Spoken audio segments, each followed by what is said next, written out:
Hello and welcome to the short Vort on Parshas Devorim from Shlishi to Revii.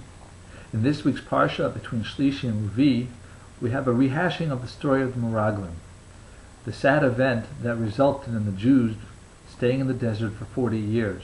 It was also the night that the Jews cried for nothing, and Hashem said, since you cried for nothing tonight, the night of Tisha B'Av, in the future, I will give you a reason to cry. And of course, we had several other factors that happened on the night of Tisha B'Av for we cry, including the two Batei Mikdash that were destroyed. And that leads us to the connection of Devorim to Parshas Eicha, to the Megillas Eicha. In Eicha, in Perek Aleph, Pasuk Beis, it says, when dealing with that crying, B'cho Sitka B'layla, they cried, and they will cry again. V'dimasa alechya, and her tears on her cheek, Ein la menachem, she has no one to console her. So the Meshech Chachma asks, why is it that it highlights that the crying was at night? So he answers that there's two types of crying.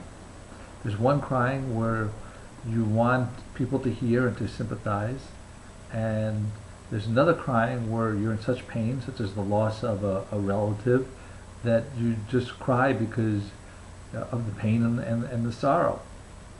So when someone cries and wants sympathy, that's a cry that they do during the day. That way people can see them and come over and console them.